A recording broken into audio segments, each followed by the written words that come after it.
Hi அஸ்ஸலாமு அலைக்கும். Welcome to Binu's kitchen. இன்னைக்கு நாம சாக்லேட் ப்ரௌனி தாங்க செய்ய போறோம். ஓவன் எதுவுமே இல்லாம வீட்லயே ரொம்ப ரொம்ப ஈஸியா சாக்லேட் ப்ரௌனி எப்படி செய்யறதுன்னு பார்த்துடலாமா? அதுக்காக பார்த்தீங்கன்னா தேவையான பொருட்கள் எல்லாம் எடுத்து வச்சிருக்கேன். ஒரு கப் அளவுக்கு மைதா மாவு எடுத்து வச்சிருக்கேன். அரை கப் அளவுக்கு சுகர் எடுத்து வச்சிருக்கேன். அரை கப் அளவுக்கு ப்ரௌன் சுகர், 2 முட்டை, 100 கிராம் அளவுக்கு பட்டர் எடுத்து வச்சிருக்கேன். இப்போ அடுத்ததா பாத்தீங்கன்னா வெனிலா எசன்ஸ் எடுத்து வச்சிருக்கேன். இனி கடைசியா பாத்தீங்கன்னா ப்ரௌனி செய்யறதுக்காக டார்க் சாக்லேட் எடுத்து வச்சிருக்கேன். நீங்க டார்க் சாக்லேட் எடுக்கும்போது நல்ல பிராண்டடா பார்த்து வாங்கிக்கோங்க. அப்பதான் கேக் ரொம்ப டேஸ்டா இருக்கும். இப்போ நாம கேக் எப்படி செய்யறதுன்னு பார்த்துடலாம். இங்க பாத்தீங்கன்னா நான் 500 கிராம் அளவுக்கு டார்க் சாக்லேட் எடுத்திருக்கேன். இப்போ இந்த டார்க் சாக்லேட் நாம கேக்குக்கு தேவையான 250 கிராம் அளவுக்கு தான் நம்ம எடுக்கணுங்க. பாக்கி 250 கிராம் நம்ம எடுத்து வச்சுக்கலாம்.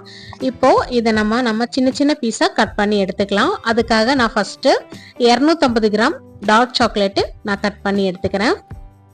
இப்போ இந்த அளவுக்கு எடுத்தா போதும். இது 250 கிராம் இருக்கு. இதை நம்ம எடுத்து வச்சுக்கலாம். இப்போ இதை நல்லா சின்ன சின்ன பீஸா நம்ம எல்லாத்தையுமே கட் பண்ணி எடுத்து வச்சுக்கலாம். உங்ககிட்ட தேங்காய் துருவி மாதிரி ஏதாவது இருந்துச்சுன்னா நீங்க அதுல துருவி கூட எடுத்துக்கோங்க. அப்பனால ஈஸியா சின்ன சின்ன பீஸா வந்துடும். இப்போ இந்த சாக்லேட் எல்லாமே நம்ம மெல்ட் பண்ணி எடுக்கணும். அதுக்கு தான் நம்ம இந்த மாதிரி சின்ன சின்ன பீஸா கட் பண்ணி எடுத்துக்கலாம். இப்போ எல்லாத்தையுமே நம்ம இந்த மாதிரி சின்ன சின்ன பீஸா கட் பண்ணி எடுத்துட்டோம். இனி இதை நம்ம மெல்ட் பண்ணி எடுத்துடலாம். அதுக்காக பாத்தீங்கன்னா ஸ்டவ்ல நான் ஒரு பாத்திரத்துல தண்ணி வச்சிருக்கேன். தண்ணி நல்லா கொதிச்சதுக்கு அப்புறமா நம்ம கட் பண்ணி வச்சிருக்கிற சாக்லேட்டை ஒரு பவுல்ல போட்டுட்டு அடுத்ததா 100 கிராம் அளவுக்கு பட்டர் எடுத்திருக்கேன். இப்போ இந்த பட்டரும் சாக்லேட்டும் இந்த தண்ணியோட சூட்லயே நல்லா மெல்ட் ஆகி வரும். தண்ணி நல்லா கொதிச்சதுக்கு அப்புறமா நம்ம ஸ்டவ் ஆஃப் பண்ணிக்கலாம். இப்போ இது நல்லா மெல்ட் ஆகி வர வரையும் நம்ம வெயிட் பண்ணலாம். தண்ணி பாத்தீங்கன்னா கீழே நல்லா கொதிக்கும் போது மேல இருக்கிற பாத்திரம் டச் ஆகாம பாத்துக்குங்க. அப்படி டச் ஆச்சுன்னா இந்த மாதிரி கிரீமி பக்குவத்துக்கு வராது. நல்லா திக்கா கட்டி கட்டி ஆகி இது வேஸ்டா போயிடும். அதனால தண்ணி இந்த மேல இருக்கிற பாத்திரத்துல டச் ஆகாம பாத்துக்கோங்க. இப்ப பாருங்க நல்லா மெல்ட் ஆகி வந்துருச்சு. இந்த மாதிரி நல்லா கிரீமி பக்குவத்துக்கு வரணும். இது ஒரு சைடு இருக்கட்டும். இனி அடுத்ததா இந்த மாதிரி அகலமான ஒரு பாத்திரம் எடுத்துக்கோங்க. நம்ம கேக் பேட்டர் ரெடி பண்ணி போறோம். இந்த மாதிரி அகலமான பாத்திரம் எடுத்தாதான் மிக்ஸ் பண்றதுக்கு ரொம்ப ஈஸியா இருக்கும். இப்போ நான் இதுல 2 முட்டை எடுத்திருக்கேன். இனி அடுத்ததா சர்க்கரையை நல்லா பொடிச்சு எடுத்திருக்கேன். அதாவது அரை கப் அளவுக்கு சர்க்கரையை நல்லா பொடிச்சு எடுத்துக்கோங்க. அடுத்ததா அதே அரை கப் அளவுக்கு ப்ரௌன் சுகர் எடுத்திருக்கேன். இப்போ ஒரு விஸ்க் வச்சு இதை நல்லா மிக்ஸ் பண்ணி விடலாம். இது எல்லாமே நல்லா மிக்ஸ் ஆகி கரைஞ்சி வர்ற அளவுக்கு நல்லா மிக்ஸ் பண்ணி விடலாம். நீங்க பாத்தீங்கன்னா பொடிக்காத சர்க்கரை போடுறதா இருந்தா ஒரு அரை மணி நேரத்துக்கு நல்லா மிக்ஸ் பண்ணி விடணும். அப்பதான் அந்த சர்க்கரையெல்லாம் கரைஞ்சு போகும். அதனால பொடிச்ச சர்க்கரையா யூஸ் பண்ணிட்டீங்கன்னா ரொம்ப ஈஸியா நம்ம கலந்து விட்டுக்கலாம். சீக்கிரமா கரைஞ்சிரும்.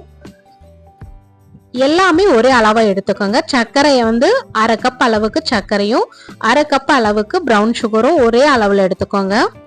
இப்ப நல்லா நம்ம விஸ்க் வச்சு கலந்து விட்டாச்சு. பாருங்க எல்லாம் நல்லா மிக்ஸ் ஆகி வந்துருச்சு. இனி அடுத்ததா இதுல அரை டீஸ்பூன் அளவுக்கு வெண்ணிலா எசன்ஸ் சேர்த்துக்கலாம். இந்த வெண்ணிலா எசன்ஸ் எதுக்கு சேர்த்துறோம்னா இந்த முட்டையில இருக்கிற கவுச்சி வாசம் எதுவும் வராம இருக்கும். அதுக்காக இப்போ இது நல்லா ஒரு தடவை கலந்து விட்டுக்கலாம்.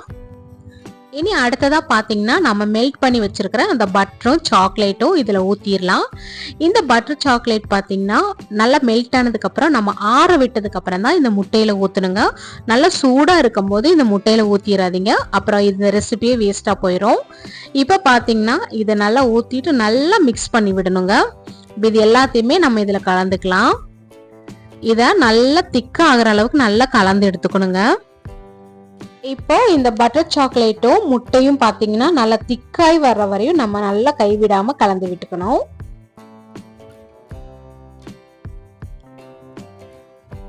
இப்ப பாத்தீங்கன்னா இந்த மாதிரி நல்லா திக்காய் வந்துருச்சு. இந்த பக்குவத்துக்கு இருக்கணுங்க. பாருங்க இந்த மாதிரி. இனி அடுத்ததா பாத்தீங்கன்னா இதுல ட்ரை இன்கிரீடியன்ஸ் எல்லாம் சேர்த்துக்கலாம். அதுக்காக நான் இந்த மாதிரி ஒரு அரிப்பை எடுத்திருக்கேன். உங்ககிட்ட ஜல்லடை இருந்தா அதை எடுத்துக்கோங்க. 1 கப் அளவுக்கு மைதா மாவை நான் சலிச்சு எடுத்திருக்கேன்.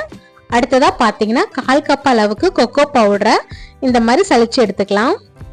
இப்போ இது எல்லாத்தையுமே நல்லா கலந்து விட்டுக்கோங்க. இந்த மாவும் இந்த சாக்லேட்டும் எல்லாமே நல்லா மிக்ஸ் ஆகி வர அளவுக்கு நல்லா கலந்து விட்டுக்கலாங்க.